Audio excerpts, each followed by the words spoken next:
बात में तो बहुत दम है। उन्होंने कहा कि हमारे अकाउंट जो थे वो दूसरे कई लोग डील कर रहे थे।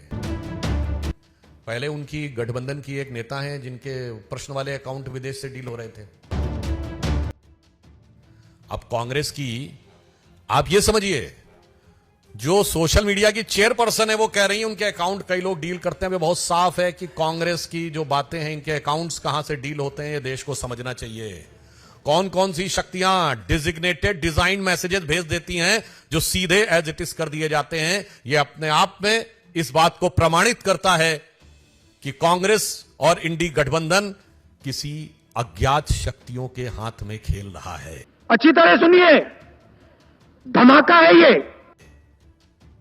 अपनी हार को निश्चय देखते हुए इंडी गठबंधन के नेताओं की निराशा, हताशा और कुंठा इस तथाकथित मोहब्बत की दुकान के अंदर से एक जहरीली जुबान के रूप में सामने आती जा रही है। पहले भी प्रधानमंत्री श्री नरेंद्र मोदी जी के प्रति एहसास कमतरी यानी इंफीरियरिटी कॉम्प्लेक्स, ईर्ष्या और ग्लानि के कारण अनेक प्रकार के आपत्तिजनक, अभद्र, निंदनीय बयान दिए गए। परंतु अब ऐसा प्रतीत होता है कि इस तथाकथित मोहब्बत की दुकान में सिर्फ जहरीले सामान ही नहीं है, यह किसी सियासी फरमान का हिस्सा है। मतलब there is a possibility of a political dictate which is being given from the top to carry on giving these type of dastardly statements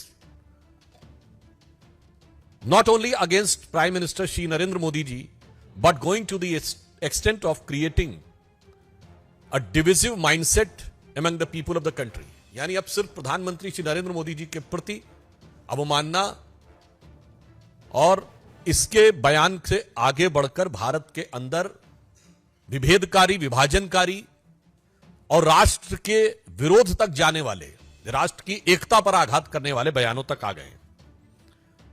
और कई बार ये लोग किस प्रकार का ज्ञान देते हैं, यही समझ से परे है। देखिए देश को कैसे भ्रमित करने का प्रयास करते हैं। अभी केरल के मुख्यमंत्री श्री पिनारी विजयन ने सीए के ऊपर बोलते बोलते एक बहुत विचित्र बयान दिया। यह बयान जितना विचित्र है उतना ही स्पष्ट इसकी मानसिकता है। उन्होंने कहा कि भारत माता की जय और जय हिंद के नारे पहले 2 मुसलमानों ने लगाए थे, इसलिए क्या इस नारे को त्याग देंगे? पहली विभाजनकारी मानसिकता यही है कि यह भारत माता की जय और जय हिंद के नारे एक भारतीय ने लगाए, यह नहीं दिखाई पड़ता है, उसमें हिंदू और मुसलमान दिखाई पड़ता है।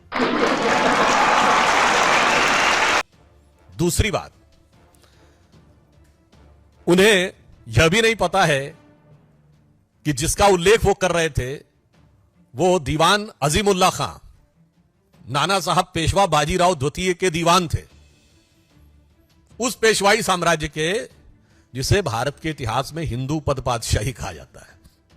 तो देखिए आधा अधूरा ज्ञान, टकराव करने के लिए सब कुछ।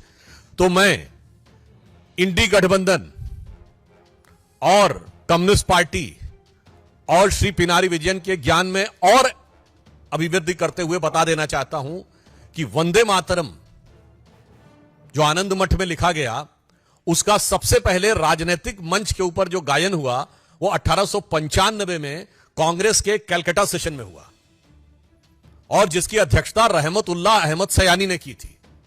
यही तो मैं कहना चाहता हूं, ये सब भारत की एकता के प्रतीक थे, मगर सियासत के मकड़जाल में इन लोगों ने इन चीजों को इस रूप में प्रस्तुत कर दिया कि भारत की एकता के प्रतीक उद्घोषों को सांप्रदायिकता का प्रतीक बनाने का प्रयास किया। और जो चाल 100 साल पहले थी वो आज 100 साल बाद भी वही फितरत है।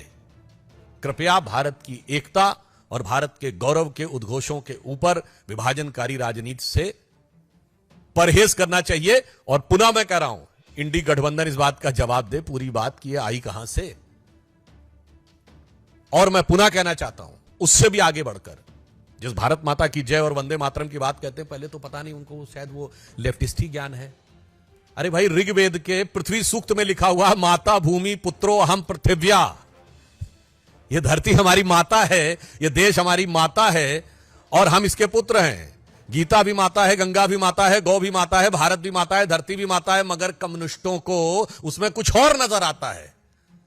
तो इसलिए अब यह सवाल स्वाभाविक रूप से बन जाता है कि इंडी गठबंधन के नेतृत्व के लोग इस बात का जवाब दें।